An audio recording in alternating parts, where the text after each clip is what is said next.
Donald Trump's bizarre new life where staff must call him king as he plots comeback. The world watched the 74-year-old bid farewell to his chaotic 4 years in the Oval Office with a speech in front of a couple of hundred loyalists as if he was still speaking to the masses. Rejected by America, Donald Trump's enforced abdication as the world's most powerful man was too much for his ego to take. With his pride bruised, Nancy Pelosi claiming he could be an accessory to murder and aides and supporters deserting him in their droves, he was desperate to find the adoration he once commanded. His post-presidential options will be defined by the fallout over his incendiary U.S. Capitol speech on January 6 that spurred his supporters to riot, killing 5 and led to his historic second impeachment. On the eve of the inauguration, House of Congress Speaker Pelosi took aim at Trump. She said, "The president's words are important, they weigh a ton. And if you're Donald Trump talking to these people, they believe it and they used his words. This president is an accessory to that crime because he instigated that insurrection that caused those deaths." Still, Trump bid farewell to his chaotic 4 years in the Oval Office with a speech in front of a couple of hundred loyalists as if he was still speaking to the masses.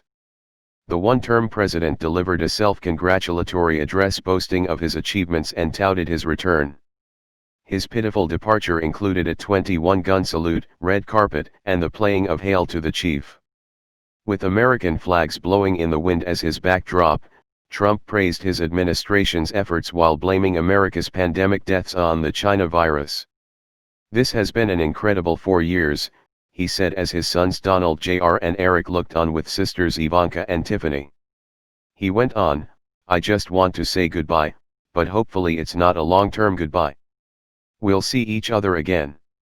I want to thank all the great people of Washington, D.C., all of the people that we worked with to put this miracle together. So, have a good life. We will see you soon. Thank you."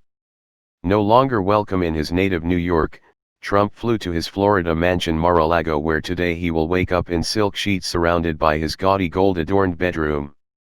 Gone will be the White House rose garden from his window, in its place his £12,000 a year private members club's croquet lawn. He has returned to his Versailles, a 118-room paradise where his ego will be served as the private staff on the 18-acre estate refer to him simply as king. He has defiantly spoken of running for office again. However, if convicted at the upcoming Senate trial, Trump will certainly be barred. His woes do not end there as he also faces legal cases over his company's tax affairs, business dealings and from women who have accused him of sexual assault which he denies. But apart from playing golf, the future for Trump will be unlike any other president before him.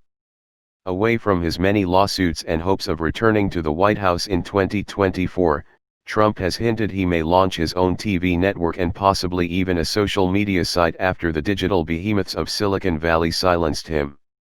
A source told The Mirror, in the final days of his leadership, the things that preoccupied Trump were not the things that preoccupied other Americans. He was not concerned about the deadly riot he had encouraged or his second impeachment.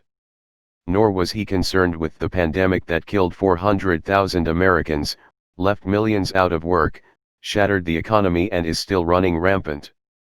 No, the last days of his presidency he was consumed by who he felt he'd been wronged by and just exactly how he can exact revenge.